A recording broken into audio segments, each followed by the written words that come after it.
Y bienvenidos a un nuevo capítulo de La Tecnología para Todos, el podcast de programarfacil.com, donde hablamos de Arduino, programación electrónica y todo aquello relacionado con el movimiento Maker.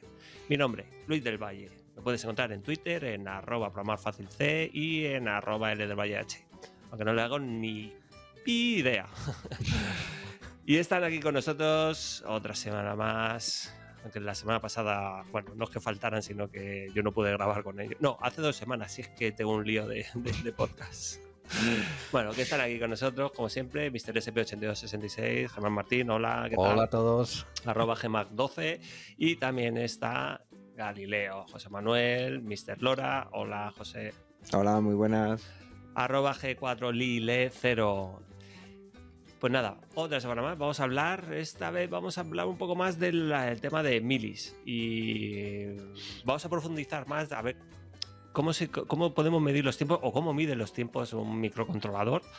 Va a ser un tema bastante curioso y esperamos que explicarlo para todo el mundo, porque hablando también de lo que, bueno, en los últimos podcasts, de preguntar qué tal el feedback, qué tal la gente que nos ve, y sí que es cierto que a veces, bueno, pues se nos va la cabeza, empezamos a hablar de temas un poco más complejos y eso hace que haya gente que desconecte. Pero bueno, al final lo que intentamos es de alguna manera divulgar, y habrá capítulos más densos y más espesos porque son temas que nos gustan a nosotros, y luego habrá temas pues que intentemos bajar, no el nivel, yo no me gusta llamar el nivel, sino explicar las cosas de otra manera. Y yo creo que hoy va a ser un día de esos, sobre todo porque lo voy a explicar yo, que soy el que no tengo ni idea de cómo funcionaban los temporizadores, entonces me he tenido que empapar, y como tengo estos dos cracks aquí, pues me van a echar una mano y seguro que lo dejamos explicado para que todo el mundo lo entienda. Antes de meternos con el tema del día, vamos a tratar varias cosas. Lo primero, ¿qué ha pasado en Madrid con el Media Lab Prado? Que hemos de repente bueno, yo es que sigo muy poco la actualidad y de repente me encuentro que la han desmantelado, ¿no? El Media Lab Prado. Bueno, realmente lo que ha sido es un traslado. Lo que pasa que ha sido sin avisar, sin planificar ni nada, y sin consultar con los trabajadores ni con los usuarios del Media Lab, con lo cual... Pero ya ha sido. Yo pensaba que estaban bueno, evaluándolo. no, se dio la notificación, lo publicaron en Twitter, bueno, lo publicó, creo que vi algún tuit de César, de Laura Maker y de más gente de Media Lab, y les daban creo que hasta ayer o antes de ayer, creo que era, no sé si era el día 16 o el día 17 de marzo, les decían que tenía que estar todo fuera. Al final creo que han movido la mitad. Estoy viendo una noticia del diario.es y dicen efectivamente que el traslado estaba previsto para el día 17, pero que al final han movido la mitad. Es decir, han dejado la parte de máquinas, de impresoras, cortadoras, la han dejado allí, pero se entiende que temporalmente, y el resto lo han movido a un local en el Matadero, el antiguo Matadero de Madrid. Lo que no aparece en ningún sitio es qué diferencia de tamaño hay, y qué diferencia en cuanto a tamaño y en cuanto a equipación del nuevo local.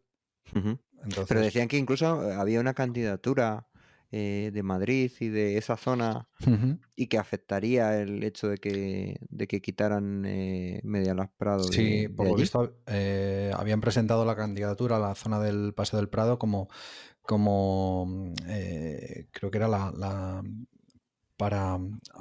Ay, no recuerdo, era para un presentarlo como zona europea de la ciencia y el arte, o la cultura y la ciencia, y al final, pues lo que ellos decían, y con razón, que el Media Lab Prado era el único representante de la ciencia De la ciencia, en claro. ese, aparte del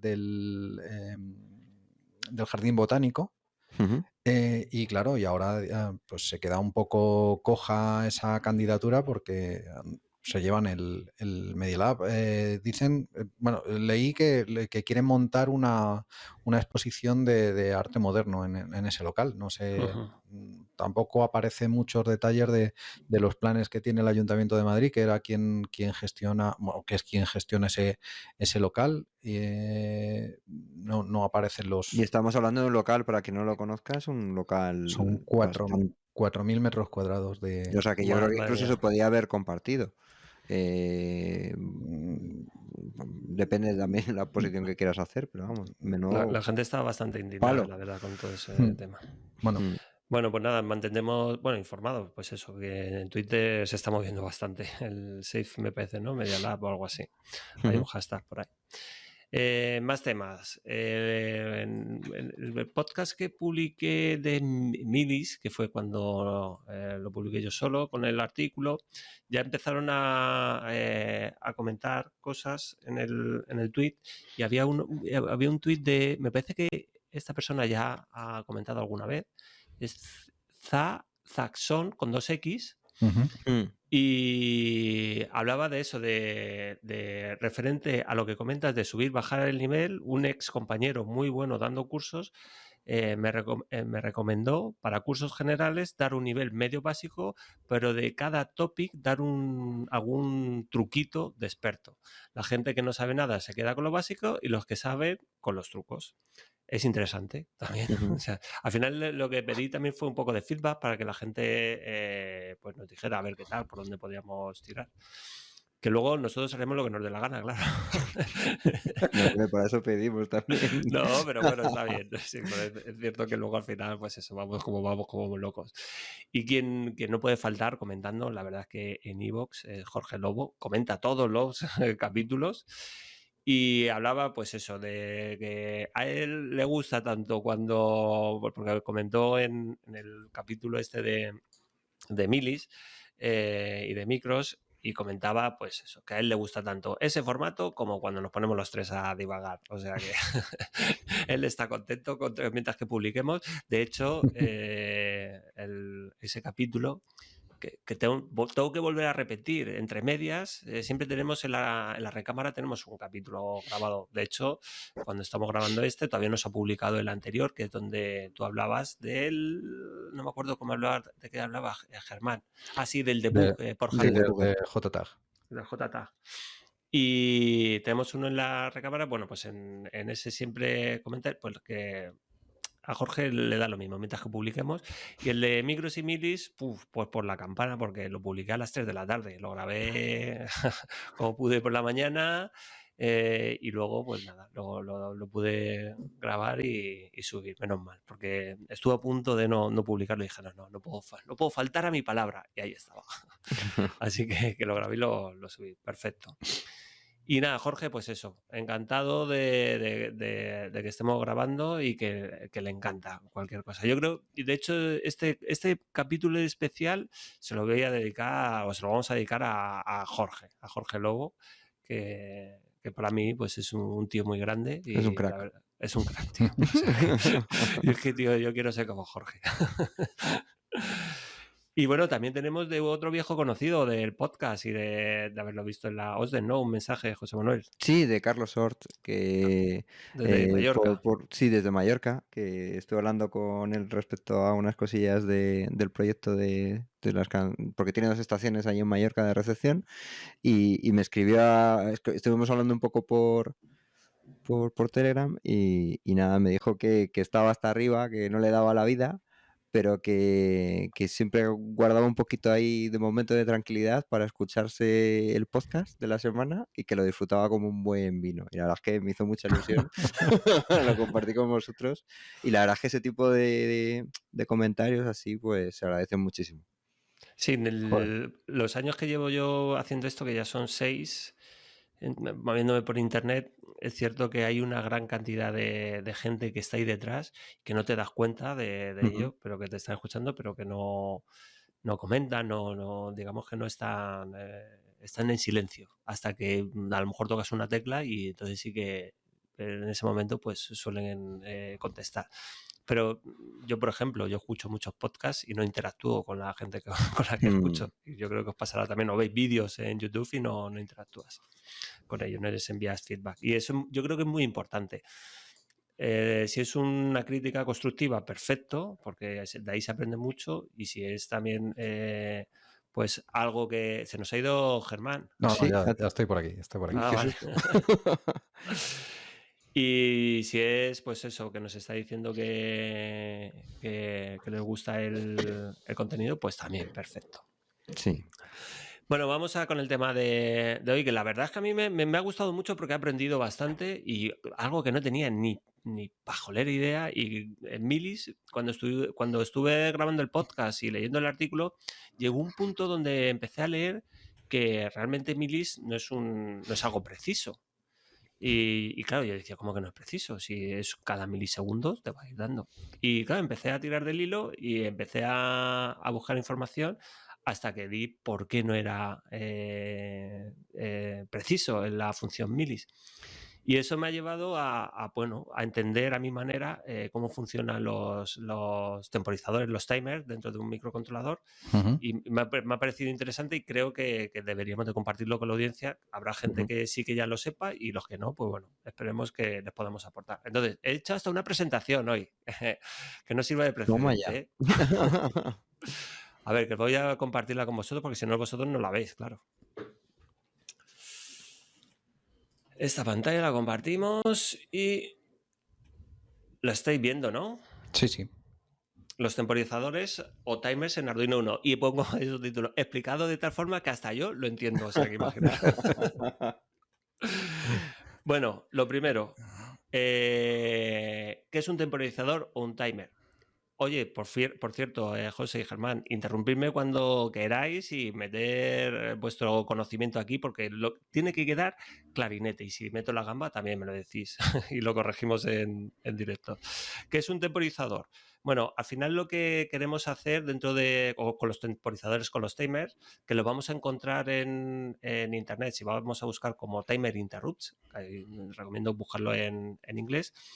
Lo que vamos a hacer es lanzar eventos temporales. Ya conocemos las interrupciones externas de Arduino, que es donde cuando conectamos un pulsador y queremos hacer una interrupción y lanzamos de una manera externa. Es decir, pulsando ese pulsador, lanzamos una interrupción y eso ejecuta una función, la ISR, y ejecuta un código concreto. Lo que hace realmente es parar la ejecución del hilo, se va, ejecuta esa función y luego vuelve por donde se había quedado. Pues las interrupciones o timer interrupts funcionan de la misma manera, pero en vez de tener un evento externo como pulsador, lo vamos a hacer por tiempos. Y esto, un ejemplo, podemos hacer, por ejemplo, pues tenemos una interrupción y queremos que cada X segundos o milisegundos, pues encendamos un LED, un ejemplo, o que cada X segundos, pues podamos tener, esa es la utilidad, podamos consultar un sensor de temperatura o de lo que sea. ¿Dónde se utilizan? Además del milis y micros que estamos acostumbrados, también se utiliza en señales PWM. No sé si hay algún uso más, pero seguro que hay. No sé si os ocurre a vosotros. ¿Dentro de un microcontrolador? Para el reloj de tiempo real utiliza temporizadores para ir contando pero dentro del microcontrolador, es decir, el RTC sí que se puede utilizar, pero dentro del microcontrolador, sí, señal PWM, cualquier señal, ¿no? Periódica. Sí, o el deep sleep, porque al final cuando duermes al microprocesador necesitas un evento externo para despertarlo y eso lo haces con un temporizador. Lo que haces es poner a qué momento desborda y en ese momento es cuando te salta la interrupción que te despierta. Y en el resto del tiempo estás dormido. Clave, ahí has dado la clave que lo tengo además en el guión, algo muy clave, y es ¿cuándo se lanza esa interrupción? Nosotros estamos diciendo que cada cierto intervalo de tiempo se va a lanzar una interrupción. Luego veremos cómo se funciona, pero es clave lo que has dicho, que el temporizador, cuando se desborda el temporizador, ahí es cuando vamos a contar, vamos a tener una unidad de tiempo. Y esto es clave para entender cómo funciona y cómo se calcula y cómo funciona milis. ¿Cuántos hay? ¿Dónde están esos temporizadores? Yo entiendo que todo esto es a nivel de hardware. No sé cuál es la configuración que tiene que tener de componentes, pero es a nivel de hardware que va contando ahora que lo veremos, la señal periódica va contando los flancos o lo que sea y va acumulando. Esto es básico. Es como los flip-flops, que tienes Sí. unos flip-flops que va pasando y entonces tienes uno que a nivel muy, muy básico le llega una señal de reloj que tú puedes hacer que vaya dividida, que tenga distintas divisiones, que eso creo que después lo explicarás, y al Sí. final lo que vas haciendo es ir subiendo ese contador. Pero es algo que no te cuesta ningún tipo de recurso de software, es todo hardware, que es muy importante. Vale, entonces, ¿dónde están? Están dentro de los microcontroladores. En Arduino 1, que es donde nos vamos a centrar, hay 3, que está el temporizador timer 0, el timer 1 y el timer 2. El timer 0 y el timer 2 son de 8 bits y el timer 1 de 16 bits. Yo cuando leía esto antes, pues decía, pues muy guay, 8 bits, pues 16 bits, pues perfecto, pero no sabía ni qué era ni qué significaba todo esto. Ahora vamos a ver que esto es muy importante para saber qué es lo que queremos, cuánto tiempo queremos contar. El SP8266 creo que tiene 2 y el SP32 no sé si tiene cuántos temporizadores tiene. No me lo sé de memoria. No lo sabía. Mira, Google no lo responde. 4 temporizadores. 4 temporizadores, Sí. ¿no? Sí, que son los 4 son de 64 bits. De 64 bits, pues, madre mía. Esto de 8 bits y 16 bits. Que por cierto, he colgado un tweet que Industrial Sales va a sacar bueno, de hecho está en preventa, un PLC con un SP32. Qué bueno. No sé, Es que es muy potente el procesador. Tiene ciertas características que lo hacen una pasada. Poder manejar, por ejemplo, tiene un microprocesador chiquitito para cuando estás en bajo consumo, que se puede programar en ensamblador, que controla los contadores. Para cuando estás en deep sleep, que ese procesador que no consume casi nada pueda tomar determinadas acciones. Y juega con los temporizadores. Eso, por ejemplo, el SP32, entre otras cosas, tiene eso. O sea, tú cuanto más indagas en la arquitectura y en las cosas que tiene, más alucinas con todo lo que tiene. Tiene un fallo muy grande para mí. Y es que consume un montón en el arranque. Para ciertas cosas, el arranque cuando lo hace, nada más arrancar, tiene un consumo muy alto comparado con otros procesadores. Pero por el resto me parece una maravilla. Pues estos de Industrial Shell han optado por meterlo y es el dual core el que están utilizando. Porque luego está el C3, ¿no? Que era el que tenía un solo procesador, ¿no?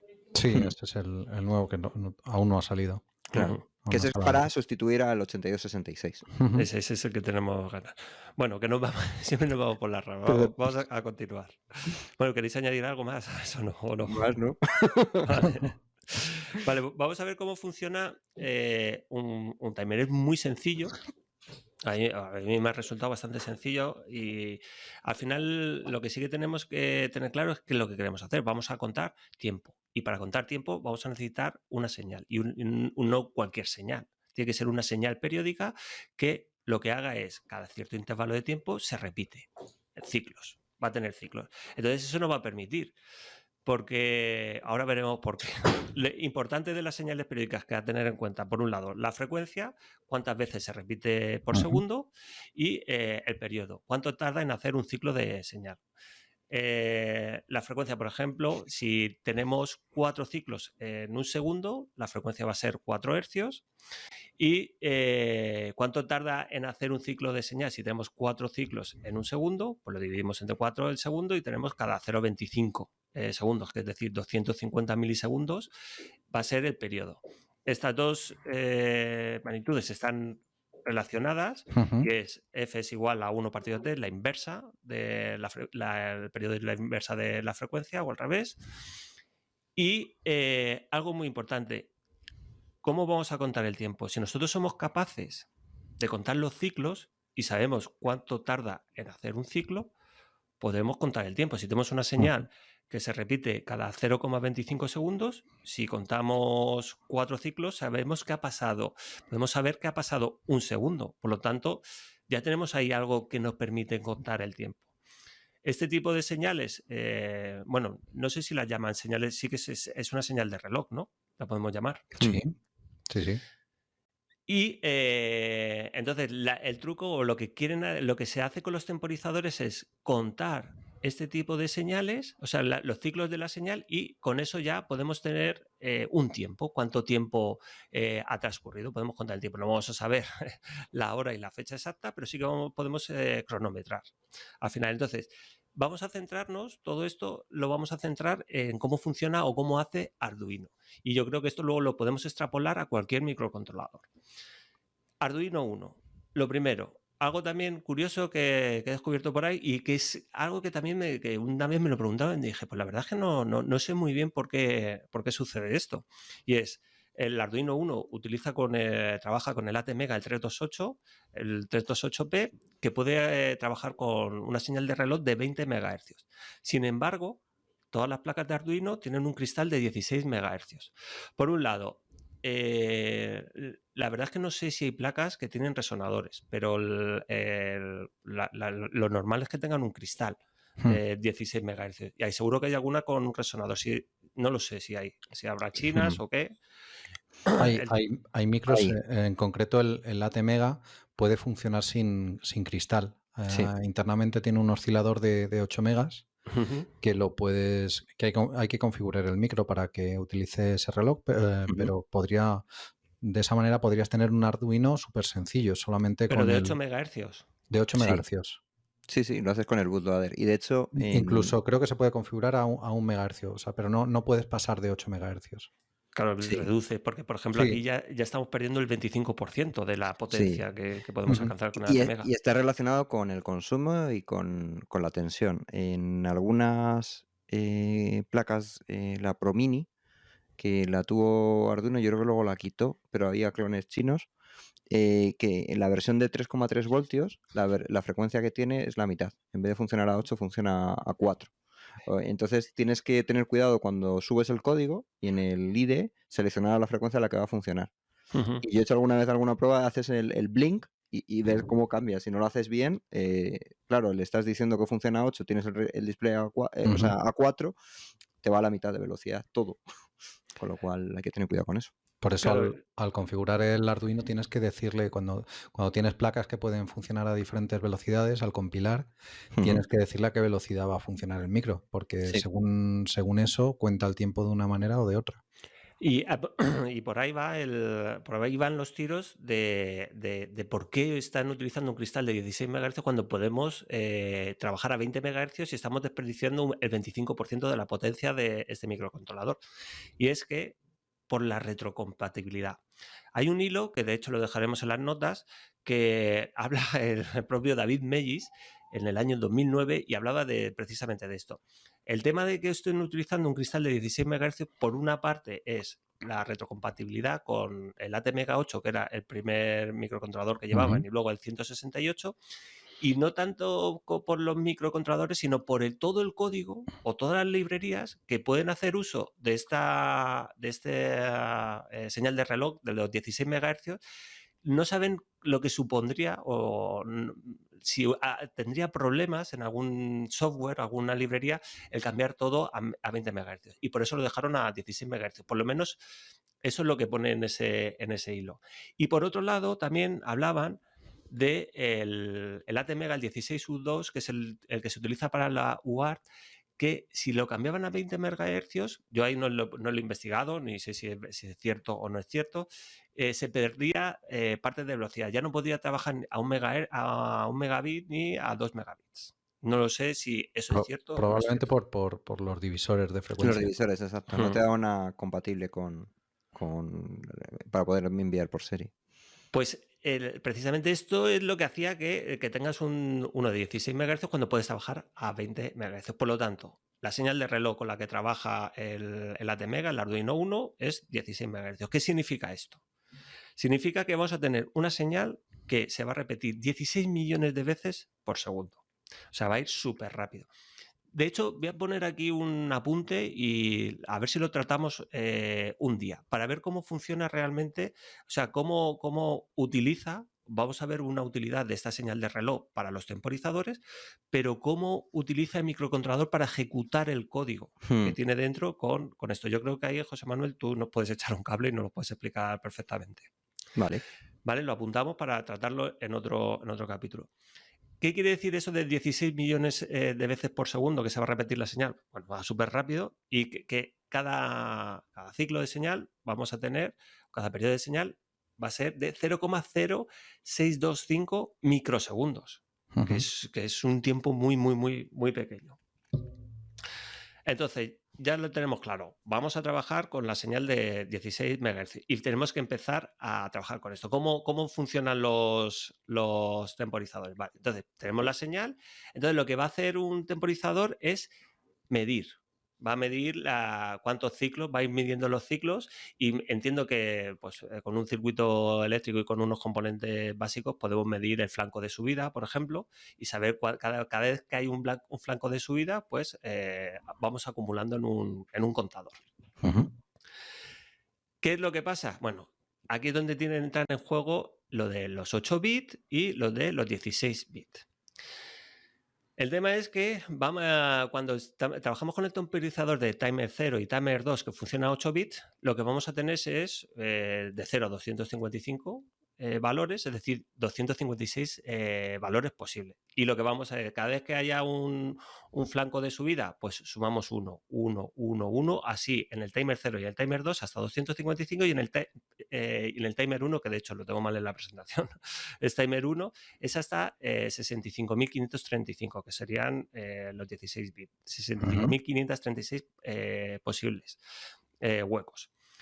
Cuando llega, por ejemplo, vamos a centrarnos en 8 bits, que es más sencillo, cuando llega al 255 y viene otro ciclo de señal, sería el 256, pero como no puede almacenar más porque es de 8 bits, lo que hace es se desborda. Cuando hablamos de desborde, que se desborda una variable, el overflow, que ya lo expliqué también en Mili, lo que hace depende del lenguaje de programación. Yo entiendo que esto no pasa en todos los lenguajes, pero en Arduino, en el código de Arduino, lo que hace es que se da la vuelta y empieza otra vez desde cero.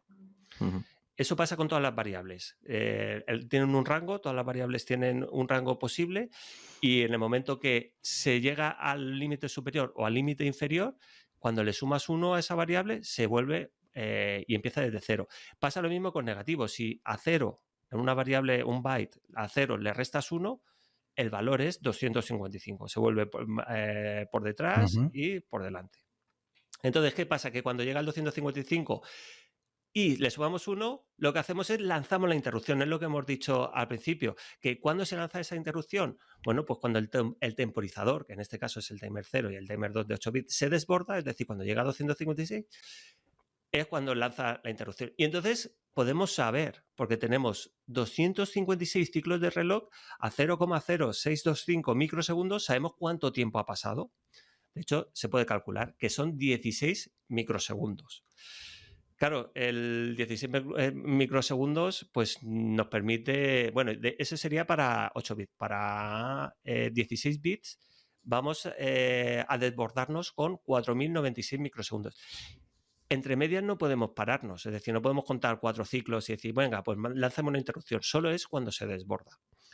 Y esto realmente yo creo que es un problema, porque si tenemos 16 microsegundos tienen que ser múltiplos de 16 si queremos contar de esos 16 microsegundos para contar el tiempo. Entonces, si queremos contar otros rangos de tiempo, ¿qué hacemos? Bueno, pues están los prescaler o divisores de frecuencia, que en el ATmega vamos a tener, bueno, el 1, que es un divisor que no divide, y luego tenemos 4 divisores de frecuencia, que son el 8, el 64, 256 y 1024. ¿Qué es lo que conseguimos con esto? Dividir la frecuencia. Si tenemos 16 MHz, pues si utilizamos un divisor de frecuencia de 8, pues lo dividimos entre 8. Por 64, igual, lo vamos dividiendo. Y entonces aquí es como se consigue, pues, digamos, reducirle esa frecuencia, y al reducir la frecuencia vamos a conseguir que el temporizador se lance en otros momentos. Con milis, vamos a centrarnos en milis, porque dicen que milis no es preciso. Pues precisamente porque utiliza un prescaler o un divisor de 64. Eso ¿cómo lo calculamos? Tenemos 256 ciclos que vamos a poder contar con el timer 0, porque es de 8 bits. lo vamos a multiplicar por 64 porque es el divisor, la inversa. Y como tenemos un periodo de 0,0625, que no, ahí se me ha comido un 0, si lo multiplicamos todo esto, al final nos dice que se va a lanzar la interrupción con este temporizador al 1,024 milisegundos. Entonces, digamos que cada vez que nosotros consultamos la función milis o cada vez que se suma 1 a la función milis, lo que sucede es que realmente no te está dando un milisegundo, sino que te está dando 1,024. Claro, si esto lo acumulamos, este error lo vamos acumulando, al final se nos dispara el error, porque en 2 medidas ya tenemos 0,05 y así lo vamos sumando y enseguida vamos a llegar a un milisegundo de error. Esto se soluciona, realmente es milis, es poco preciso a corto plazo, pero a largo plazo sí que es preciso, porque a nivel de software lo corrigen. Y todo eso está en el código en wiring.c. Dentro de lo que es el core de Arduino, de lo que te instala en tu ordenador, en wiring.c, ahí puedes ver que donde está la función implementada, la función milis, puedes ver cómo lo corrige. Bueno, puedes ver, si entiendes el código. Yo lo veo ahí, he visto algún tutorial y digo, vale, más o menos sé lo que hace, pero no tengo ni idea de cómo hacerlo.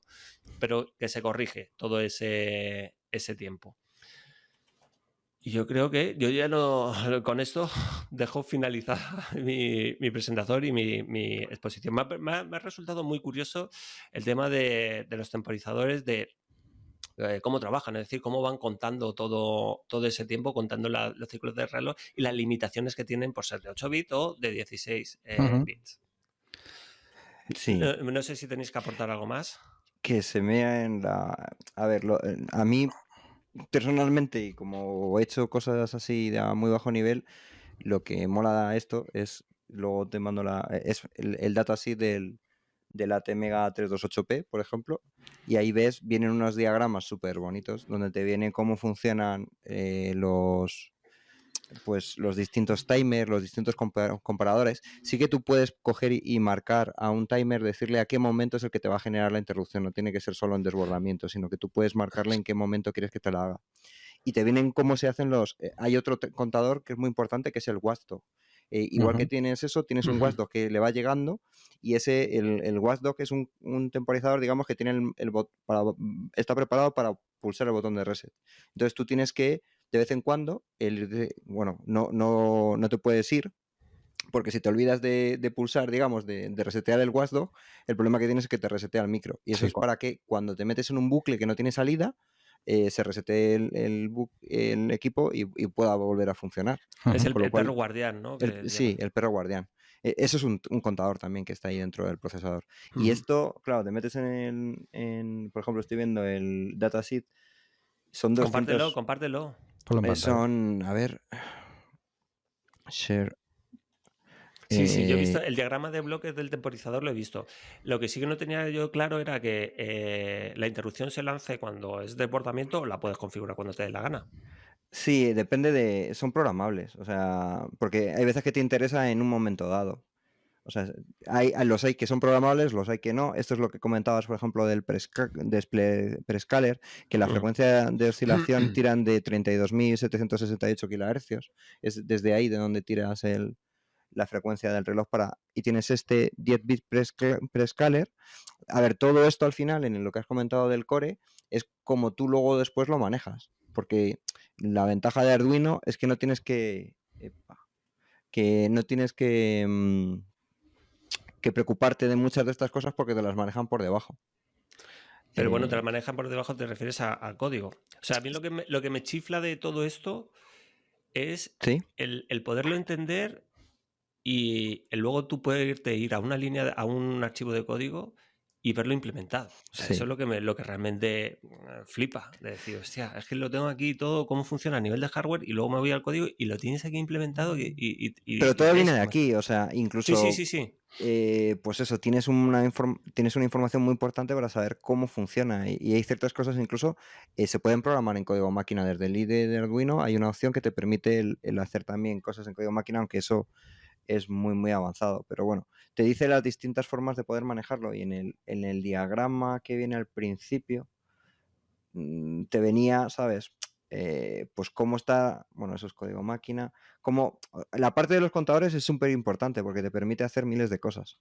O sea, se usan constantemente. Lo que pasa es que en el código que nosotros trabajamos, normalmente no lo tenemos en cuenta cómo funciona. Lo que pasa es que si quieres hacer cosas a un nivel muy bajo, o sea, exprimir el micro al máximo, es importante que conozcas, que te veas el cómo funciona. No sé, simplemente si quieres tener tiempos precisos, o sea, Sí, no te sí. vale por lo que veo, no te vale con milis, tú no puedes utilizar milis. O sea, si quieres tener una precisión de microsegundos, no puedes ir Es que tú fíjate, en esto que estoy mostrando ahora, toda la parte de tema de control de reloj, de si tienes el control externo, porque puedes meterle un reloj externo, o si utilizas el oscilador, luego la frecuencia baja, la parte que controla, digamos, el watchdog, todo el sistema con los prescaler. Luego es importante que el reloj, que es lo que decíamos, parte te va para el manejo de la RAM, parte te va para el manejo de las instrucciones que te van llegando del reloj. O sea, lo de los relojes es la releche. O sea, porque es la vida del procesador. Y luego, con los procesadores más modernos, tienes que ir apagando cosas. Entonces, cuando estás en bajo consumo, tú puedes decir qué zonas apagas. Y es lo que comentaba antes del SP32, que tú puedes apagar los 2 cores que tiene potentes y quedarte con un mini core chiquitito que tiene unas instrucciones muy básicas, pero sí que detectan cuando tú tienes una puerta así tiene un flanco de subida, un flanco de bajada, o un contador ha llegado a cierto número. Entonces, hay trucos que se utilizan, por ejemplo, en Arduino para poder dormir durante mucho tiempo, que lo que hace realmente es, te despiertas un poquito de tiempo porque el prescaler o el contador que tienes en Arduino es chiquitito. Entonces necesitas despertarte y decir, todavía no he llegado a la cuenta buena, y te vuelves a dormir, pero te estás como despertando para poder conseguir ciclos de dormir muy, muy amplios. Entonces, bueno, si eso un día, por ejemplo, hablamos de el cómo funciona a nivel de interrupciones, cómo carga en un ciclo de reloj que está leyendo parte de los bits, y a lo mejor necesitas varios bits para que te lea la interrupción. Lo que es la instrucción, no todas las instrucciones necesitan los mismos ciclos de reloj. Lo que pasa es que eso, por suerte, cuando estás programando en C, en teoría el compilador lo hace de tal forma que siempre sea de la forma más eficiente. Pero hay trucos que se pueden utilizar a la hora de trabajar en C que te permiten que cuando lo va a convertir a código máquina, lo convierte de una forma bastante eficiente. Porque realmente para hacerlo eficiente hay que trabajar a bajo nivel. Sí, yo siempre recomiendo el coger, a ver si consigo dejar de compartir. Hay un curso de programación de ordenadores antiguos del Amstrad, del CPC 6128, que se puede utilizar además con emuladores, donde puedes ir paso a paso, como hablamos en el programa anterior con los debugger, puedes ir paso a paso viendo cómo van cambiando los ciclos de reloj, cómo se van cargando las distintas variables que tienes dentro. El profesor Retroman, ¿no? Efectivamente, ese. Entonces es muy, muy bueno, te explica... es algo como, es código máquina, además código máquina al principio escribiéndolo con numeritos, o sea, no te deja utilizar el ensamblador.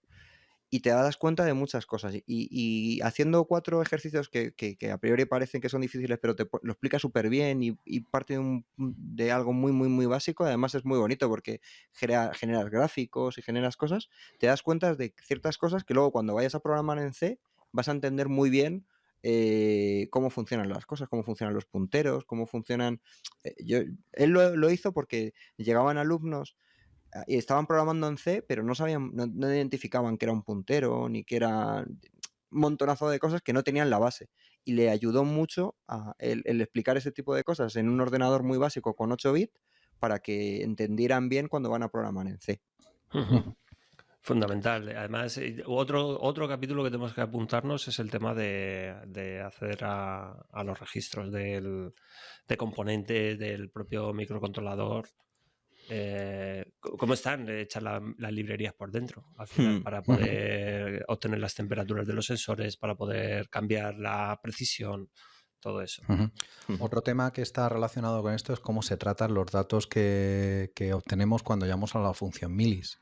Y es que hay un error muy, muy habitual en quienes están empezando con microcontroladores, y es tratar todas las variables como enteros con signo.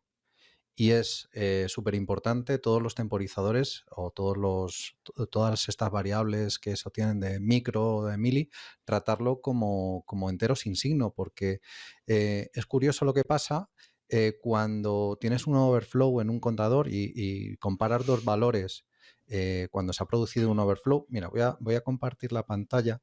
Tengo aquí una calculadora. A ver, compartir pantalla. A ver si se ve la calculadora.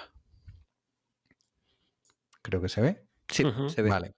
Entonces, tú imagínate, vamos a hacerla hacia atrás porque se va a ver muy bien. Yo empiezo en el valor 10. Estoy en decimal, ¿vale? Y voy a restar 1, ¿vale? Y voy hacia atrás, 9, 8, 7, 6, 5, 4, 3, 2, 1, 0. Lo tengo en resolución de 8 bits, en bytes. Entonces, si bajamos 1, ¿qué tenemos? Nosotros esperamos tener menos 1. Pero sin embargo, si lo tratamos como sin signo, tenemos FF, ¿vale? Que es 255. Vale. Vamos a hacerlo al revés. Vamos a empezar en menos... A ver, empezamos en menos 10 y vamos sumando. Vamos a contar cuántos, hasta 10, cuántos ciclos contamos. Entonces, menos 10 más 1. 1, 2, 3, 4, 5, 6, 7, 8, 9, 10, 11, 12, 13, 14, 15, 16, 17, 18, 19 y 20. Es decir, desde menos 10 hasta 9 han ido, van 20. Cuando restamos, por ejemplo, mira, si lo hacemos así, vamos a hacerlo en hexadecimal, restamos FE menos FE, que es 254, menos 4. No, esto no es lo que quería. Al revés, es 4 menos FE, nos da 6, ¿vale? Hemos restado a 4, le hemos restado 254 y no nos da como estamos utilizando aritmética sin signo, nos da un valor 6. Es decir, siempre que no hayan pasado los 256 ciclos, siempre que hagamos una comparación de valores, vamos a tener el número de ciclos que han pasado, independientemente de si ha habido un overflow por el medio, ¿vale? Porque hay mucha gente que pregunta en los foros, oye, ¿qué pasa cuando estoy viendo el valor de milis? Si me cae justo en medio un overflow, esa función que yo he hecho se comporta mal. Pues si se comporta mal es porque estás utilizando aritmética con signo. Entonces es muy importante trabajar siempre, que estemos trabajando con estos temporizadores, trabajar sin signo. Porque además el desbordamiento se produce en otro momento totalmente diferente. Sí, claro. Sí, claro, porque con signal long, es decir, con signo, o sea, sin signo, al final llegamos casi hasta 50 días que podemos tener el milis, pero si nos vamos con un INT, pues eso se reducirá bastante. Claro, pero da lo mismo que empiezas a contar en el día 0 o en el día 49. Si quieres contar 2 días, da lo mismo si ha habido un overflow por el medio. Si tú haces la resta sin signo, vas a tener la diferencia, sea cual sea el punto en el que estás.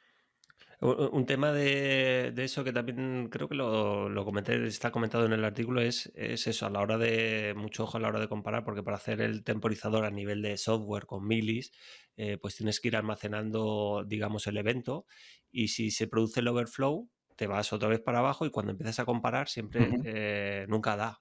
O sea, pregunta si es mayor para ver si se tiene que lanzar el evento o no, y nunca da mayor. Entonces tienes que como resetearlo. Que eso se resuelve, lo resolvió José Guerra utilizando lo que dices tú precisamente, sumando. O sea, si tú quieres sumas más 2, sumas más 3 o sumas lo que tengas que sumar, 10 segundos.